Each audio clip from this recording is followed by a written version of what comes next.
Bismillahirrahmanirrahim.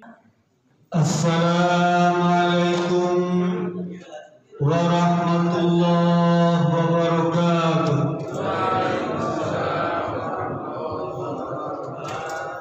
Bismillah, alhamdulillah, wassalatu ala rasulillah, wala hawla wala quwwata illa billah.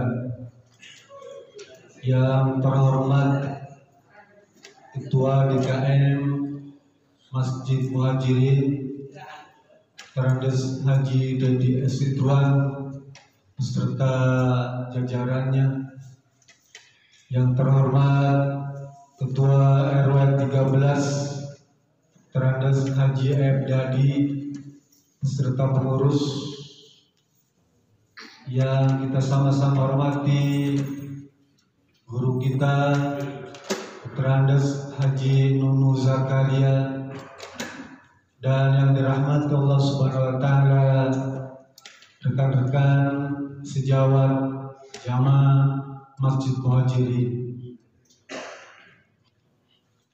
Pagi Ahad ini, saya gunakan kata Ahad sebagai pengganti minggu. Kita berusaha menghindari budaya atau peradaban orang-orang kafir sedikit demi sedikit, sebagai bentuk pertarungan kultur, pertarungan budaya antara Islam dan kafir. Jadi biasakan menggunakan kata Ahad sebagai kata minggu. Kalau untuk mengucapkan seminggu ganti sepekan, pekan ini, pekan depan, pekan nanti, gitu ya. Biasakan dengan menggunakan kata Ahad. Hari ini saya akan mengambil judul, bolehkah memakamkan banyak jenazah dalam satu kubur dengan peti mati? Itu judul panjang Pak, apa? Saya akan kutip sebuah hadis yang diriwayatkan oleh Jabir bin Abdullah radhiyallahu anhuma qala anna nabiyya sallallahu alaihi wasallam kana yajma'u baina rajulaini min qatla uhudin fi saubin wahidin summa yaqulu ayyuhum aksaru ahda lil Qur'an fa idza ashira bihi ila ahadihima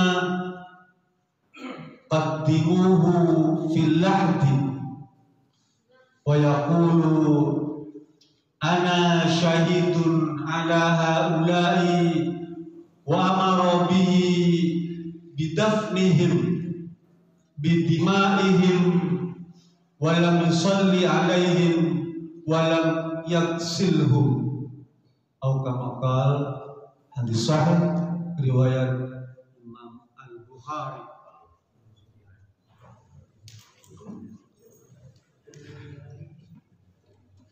Artinya kurang lebih begini Pak, sesungguhnya Nabi Muhammad SAW pada waktu perang Uhud itu mengumpulkan beberapa jenazah. Bahkan dia berkata dalam hadis lain, ketika ditanya oleh orang-orang Ansor tentang banyak jenazah, waktu perang Uhud ada 70 sahabat Nabi yang syahid, Pak. Sama jumlahnya dengan waktu perang Badar. Perang Badar kan dimenangkan oleh orang Muslim. Itu orang kafir jumlahnya 70 yang meninggal. Perang Uhud dimenangkan oleh orang kafir. Yang syahid 70. Nah, sahabat serta, ya Rasulullah, ini bagaimana nguburinnya ini? Banyak begini. Kata Rasulullah, ikhfiru wa awsi'u wa ammiqu waj'alu isnani wa salasi fi qabrin wahidin qaddimuhu aksara akhdalil Quran. Mirip-mirip kan ya. Jadi di sini mutawatir, banyak yang meriwayatkan. Artinya apa? Bisa dipegang di sini sebagai sumber hukum, sebagai dasar untuk kita beribadah. Beribadah dalam rangka apa? Dalam memakamkan jenazah tuh. Sekalipun memakamkan jenazah itu fardu kifayah, kan hukumnya fardu kifayah kan? Apa? Memandikan, mengkafani, menyolatkan, dan memakamkan itu hukumnya fardu kifayah. Jadi kalau satu RT itu, kalau bisa semua ngurus, cakep. Kalau nggak ada yang mau satu pun, ada satu orang saja tuh yang ngurus satu RT itu cukup mewakili seluruh RT, bahkan satu RW untuk kawasan situ tuh. Ya. Kalau semua terlibat itu cakep, bagus. Kalau nggak ada satu pun orang yang ngurus, hanya dia satu-satunya, dia yang dapat ganjaran paling banyak. Besarnya ganjaran orang-orang yang ngurus jenazah ini Pak, gak terkira. Besar. Sampai disebutkan fardu kifayah, wajib kifayah. Kalau nggak ada semua yang ngurus tuh, maka semua berdosa. Nah, saya akan ambil bab memakamkan jenazah. Jadi pada perang Uhud itu jenazah banyak. Rasul bilang, gali kuburan, luaskan kuburannya, ausau itu, lebarkan, perdalam, dalamkan tuh. Ini juga menandakan tuntunan fikih bahwa membuat makam itu ada ukurannya. Gali, perlebar, perluas, dalam. Dalam seberapa? Ukuran orang berdiri minimal. Jadi kalau Bapak bisa bikinnya 180, ya dalamnya 180 meter itu. Ya. Setinggi orang kan?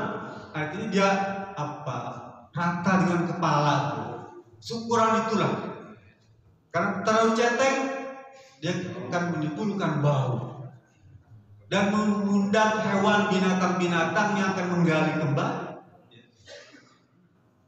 Di beberapa negeri, daerah itu lebih dalam lagi, karena seperti hewan-hewan, mohon maaf, babi itu dia apa ngegerusuk, menggali dia, termasuk singa, harimau itu dia bisa menggali ke bawah.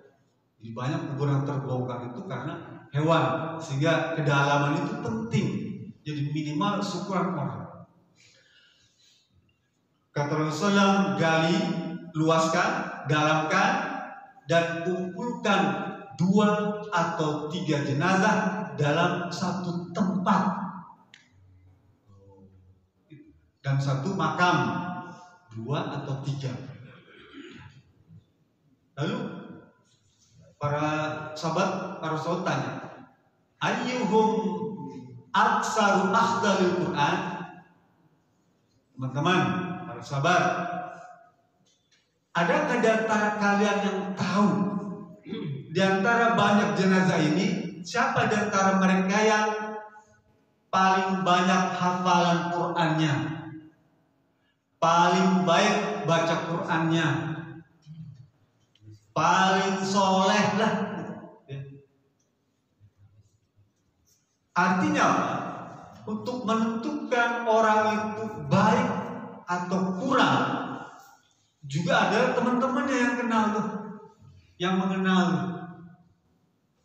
Jadi nggak bisa juga kita bikin surat kelakuan baik, jauh tuh dia nggak kenal kita. Cuma catatan administrasi aja boleh. Tapi untuk menyatakan itu baik atau tidak adalah orang yang kenal dengan dia. Akhlaknya, adabnya, kelakuannya tuh orang yang dekat. Dan itu yang menentukan baik atau tidaknya almarhum atau almarhumah. Sehingga ketika ada orang menggotong jenazah tuh, orang bilang, nih orang ini orang baik. Lalu kata Rasulullah, wajib, artinya betul. Antum syuhada'ul linnas, antum syuhada Allah fil ardh. Kamu adalah saksi bagi Allah di muka bumi. Karena kamu telah menyatakan orang ini baik dan dia menjadi ahli surga. Kalau semua orang bilang orang ini orang baik, maka jenazah tadi dianggap sebagai ahli surga. Sebaliknya, kalau banyak orang menyatakan orang jahat, orang jelek, orang nakal, orang badung, sudah memang itu. Karena kita adalah jadi saksi bagi Allah di muka bumi. Dan orang yang dinyatakan jelek oleh banyak orang, Rasul bilang, wajabat, pasti dia menjadi ahli neraka. Jadi hati-hati kita, Pak. Kalau malaikat Allah gak usah ditanya, dia sudah maha tahu dah ya.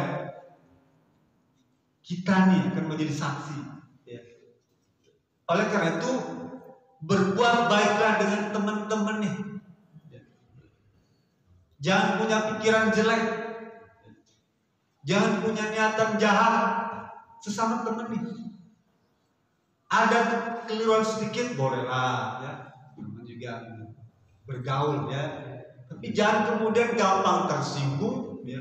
Mudah marah, emosi, itu jangan. Ya namanya persahabatan kan kadang-kadang orang tuh ngomong ya, nyerempet-nyerempet sedikit, sindir sampir, kritik sana, kritik sini. Jangan-jangan bukan kritik nasihat, ya. Cuma ngomongnya tuh karena gaya bahasanya apa orang-orang daerah tertentu kan beda-beda. Ya. Dia sebetulnya pengen ngasih nasihat, tapi karena gayanya beda, sangkanya dia marah-marah, sangkanya dia kritik, sangkanya dia apa marah-marahin. Ah itu kita belajar bersahabat, bergaul, karena dia kelak akan menjadi saksi kita. Saya teruskan. Kata Rasulullah, siapa di antara kalian yang tahu orang yang paling baik, paling solid, paling banyak hafal Qur'annya? Sampai kasih tahu, ini ya Rasulullah, ini ya Rasulullah. Kalau begitu, dahulukan dia, ya. Masukkan ke dalam lahat, kan ada lahat kubur mayat, lubang kecil tuh, masukkan di dalam lahat. Yang lain yang berikutnya. Nah, hadis ini Pak menjadi dasar bolehnya memakamkan banyak jenazah dalam satu kubur. Tetapi harus kita lihat asbabul wurud, asal usul hadis ini keluar apa? Setelah perang Uhud. Artinya ada sebab, ada ilah yang membolehkan pemakaman banyak jenazah dalam satu kubur itu. Harus ada alasan yang kuat untuk membolehkannya tuh. Mayoritas ulama, jumhur ulama, ya, itu mengharamkan menguburkan banyak jenazah dalam satu lubang. Apa ya? Hanya Imam Hanafi saja yang memakruhkan. Kata Imam Hanafi, wa yakrahuhu ayyudfana isnani aw salasa fi qabrin wahidin illa li daruratin wa yaj'alu bainahuma turab. Ucapan Imam Hanafi. Hukumnya makruh kalau memakamkan banyak jenazah dalam satu kuburan, kecuali li daruratin, dalam keadaan darurat. Itu pun harus dipisahkan dengan tanah.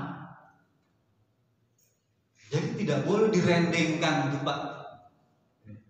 Satu pisahkan dengan tanah, tutup gitu, kubur lagi, satu lagi pisahkan dengan tanah, tutup lagi. Jadi hanya Imam Hanafi yang memakruhkan, hukumnya makruh tuh, tapi selebihnya adalah mengharamkan. Termasuk Imam Asy-Syarkazi. Begitu juga Imam An-Nawawi dalam Majmu' Syarh Al-Muhazzab. Imam Rafi juga sama, Abdul Karim Ar-Rafi itu dalam kitab Syarhul Kabir, ya, Syarhul Kabir juga mengharamkan. Ada satu Imam Mawardi. Imam Mawardi ini salah satu imam yang banyak membahas atau menulis kitab-kitab tentang ngurus atau fikih negara. Imam Mawardi, dia pun sama, ya, memakruhkan kalau memakamkan jenazah, sekalipun dia adalah orang tuamu, ya. Lalu kamu berpesan kalau nanti saya meninggal, tolong makamkan dengan ayah saya, maka itu pun dilarang. Kata Imam Syafi'i, sekalipun orang itu berwasiat, kalau nanti saya meninggal, bikin akte tuh wasiat, tolong makamkan dengan makam ayah saya. Kata Imam Syafi'i, jangan ikuti wasiat seperti itu, kecuali darurat. Jadi ya, apa daruratnya? Udah gak ada lahan lagi, kata Imam Syafi'i. Kemudian tanah yang ada itu, yang tersedia itu lumpur atau mudah longsor, atau khawatir daerah itu sering banyak binatang yang suka gali kubur, maka itu memungkinkan. Boleh dengan catatan sisa tulang belulang yang telah ada itu dibersihkan atau telah menjadi tanah.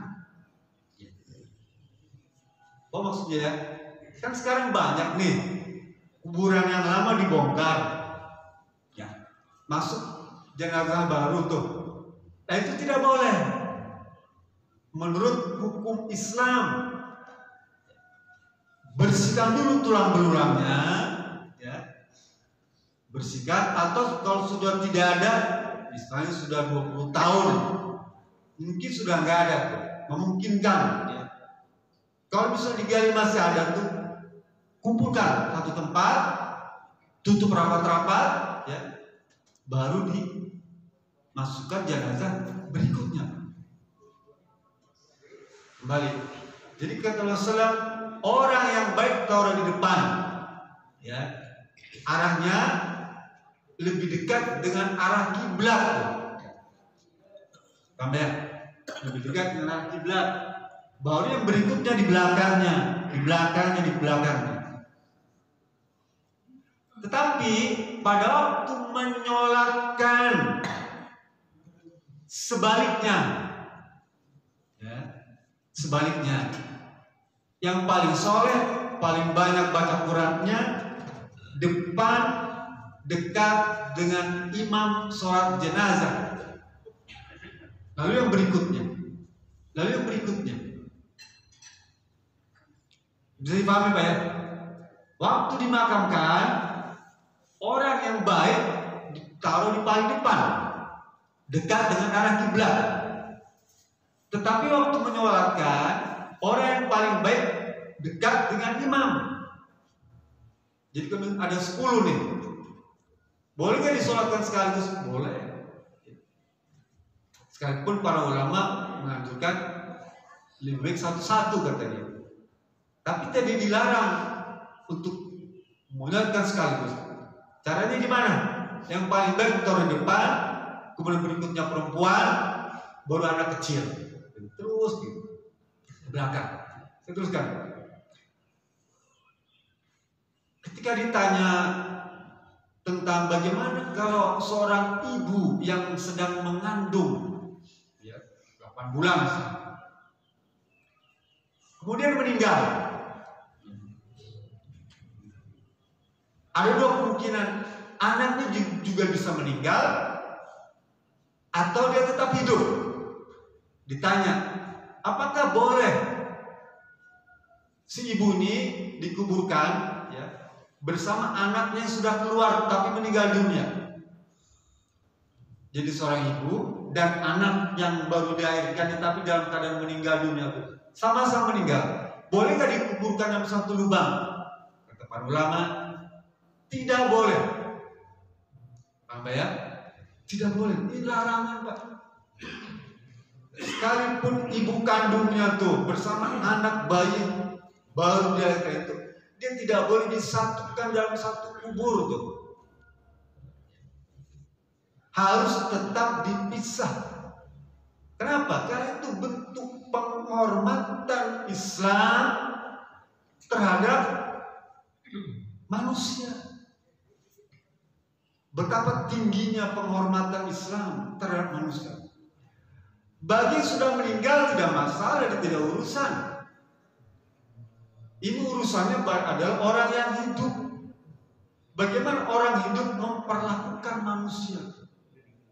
Bahkan hukum fardu pun dialamatkan pada manusia yang hidup.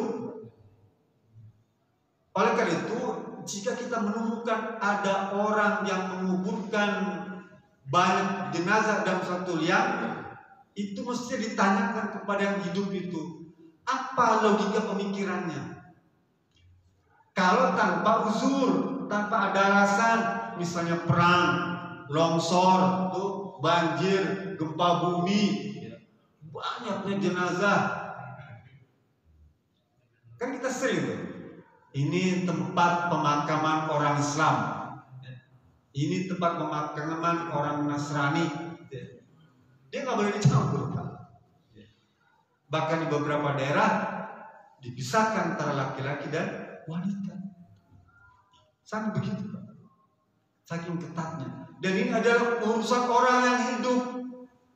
Oleh karena itu Islam itu mengatur umatnya, karena ngurus jenazah itu kan ibadah. Karena ini ibadah, maka harus ada tuntunannya. Tuntunannya mana?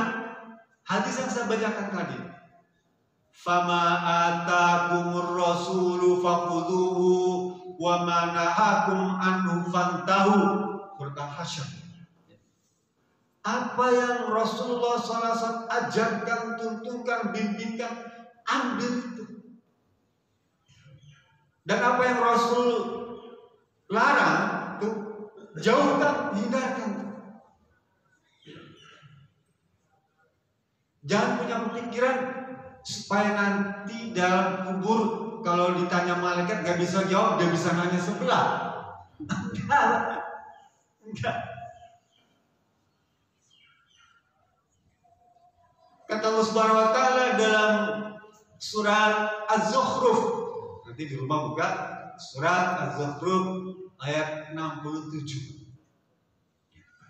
Kata Allah Subhanahu wa taala, al-akhillau yawma idzin ba'duhum li ba'din aduwwun illal muttaqin. Kata Allah Subhanahu wa taala, soulmate nih teman baik lah, udah paling hebat dekatnya. Al-akhillau itu soulmate artinya teman yang paling baik. Nanti tuh di akhirat itu, Pak, dia akan memusuhi kita. Bahkan dia masing-masing asal bodoh aja gak urusan, padahal dulunya soulmate, pacarnya, istrinya, bahkan mungkin begitu. illal muttaqin, kecuali orang-orang yang bertakwa. Kata Allah Subhanahu wa taala. Jadi kita punya sahabat nih, dikumpulkan bareng-bareng. Kita berpikir ya, teman baik dikumpulin bareng-bareng supaya gampang nanya. Enggak, dia akan menjadi musuh, Pak. Ya, musuh. Seperti itu. Dalam surat An-Najm, di rumah buka lagi nih. Surat An-Najm ayat 39 dan 40. Kata Allah Subhanahu wa taala, "Alla taziru waziratu wizra ukhra wa alaysa lil insani illa ma sa'a." Tidaklah seseorang itu menanggung dosa orang lain. Apa yang Allah perlihatkan kepadanya itu semua hasil usaha dia. Jadi hasil usaha kita saja yang Allah tunjukkan kepada kita dalam kubur nih, Allah perlihatkan hasil kerja kita, hasil ibadah kita, hasil amal soleh kita berupa apa? Berupa seorang laki-laki yang berwajah baik, berpakaian baik dan harum wangi. Itu amal kita berupa. Jadi jangan punya pikiran ya, dikubur bareng-bareng supaya nanti ada kemudahan. Sekalipun kita, maaf, nauzubillah, kita dikubur di tengah lautan tuh, dilempar. Ya. Dulu zaman pergi haji tuh ya, orang dikubur di tengah lautan, dibandurin pakai batu tuh. Ya. Jenazahnya selesai disolatkan tuh, bandu pakai batu, digorosokin, tenggelamnya. Apakah nanti dia ditanya malaikat? Iya. Bahkan ketika dalam kubur itu, ketika ditanya malaikat dalam barzakh, kata Allah Subhanahu wa taala berkata, ya, nanti di rumah baca lagi surat Al-Mu'minun ayat 99 sampai 100. Kata Allah Subhanahu wa taala, hatta idza jaa ahadakumul maut qala rabbirji'un. Ketika seseorang itu telah meninggal, mayat itu berkata, kalau kita percaya dengan Quran harus percaya ya. Sekalipun jenazah itu diam nggak ngomong apa-apa tuh, tapi sebetulnya dia ngomong tuh, Pak. Kata siapa? Kata Allah, rabbirji'un la'alli a'malu sholihan fima taraktu. Ucapannya itu, Pak, kalimatnya itu. Kalimat ucapan orang yang meninggal, Pak. Baik ketika dimandikan, disolatkan, dikuburkan dalam kubur, dia ucapannya itu, Pak. Qala rabbirji'un la'alli a'malu sholihan fima taraktu. Ya Allah, kembalikan saya ke dunia. Ya. La'alli, saya pasti akan mengerjakan amal sholihan. Saya pasti berbuat soleh yang selama ini telah saya tinggalkan tuh. Itu ucapan orang yang meninggal, Pak. Masya Allah. Kita nggak dengar, yang dengar cuma jin dan hewan. Mereka dengar. Orang meninggal tuh ngomongnya begitu. La'ali amal soleh fima taraktu. Sampai orang yang mati syahid pun dia minta kembalikan lagi ke dunia dan minta syahid lagi. Pengen kembali lagi. Dia bilang, amalu soleh fima taraktu. Saya pengen berbuat amal soleh yang saya lupakan, tuh saya tinggalkan. Belum sempat. Saya pengen ngasih wasiat, saya pengen sodakoh, saya pengen bayar zakat, ya, saya pengen bayar infak, saya pengen sholat tasbih, saya pengen sholat duha. Banyak sholat sunnah yang kita belum kerjakan, Pak. Kumpulin tuh, Pak, sholat sunnah yang belum sempat dikerjakan. Nih di usia-usia lanjut nih, sholat duha, sholat isyraq, sholat hajat, ya, sholat taubah, sholat istikharah, sholat tasbih. Oke, sekarang pembelian bahagia sudah rutin, tambah lagi sedikit-sedikit. Untuk apa? Untuk bekal di alam kubur nih. Alhamdulillah baca Quran kita rutin, tambah sholat, sholat rawatib, nawafil, tambah sholat sunat. Jangan sampai nanti di alam kubur dia minta balik lagi. Saya teruskan. Jadi haram hukumnya kalau kita menguburkan jenazah lebih dari satu. Sekalipun satu mahram, ibu dengan anak perempuannya, ayah dengan anak laki-laki, juga tidak boleh kecuali darurat. Contoh tuh tsunami misalnya, darurat boleh, bahkan tidak bisa dibedakan tuh mayat, jenazah, orang Islam dengan orang kafir, tidak bisa dibedakan. Susah. Ini muslim atau kafir? Tidak, susah. Laki atau perempuan, tidak bisa dibedakan. Sehingga dalam keadaan seperti itu dibolehkan gali tuh sula-sula lapangan bola tuh, karena jumlahnya ratusan ribu, sholatkan secara massal semuanya, kuburkan semua. Memungkinkan itu dibolehkan. Tapi kalau tanpa uzur, tanpa alasan, cuma karena saling mencintai, ya, saling dekat, maka itu dilarang. Kita sebagai orang yang mengerti, ya, mengingatkan, ya, pada diri kita semua, jangan berwasiat seperti itu. Apalagi di negeri kita, di kampung kita, lahan masih banyak, Pak. Masih banyak. Bom makam kita saja nih, buat RW 13 di Mangang itu masih luas, Pak.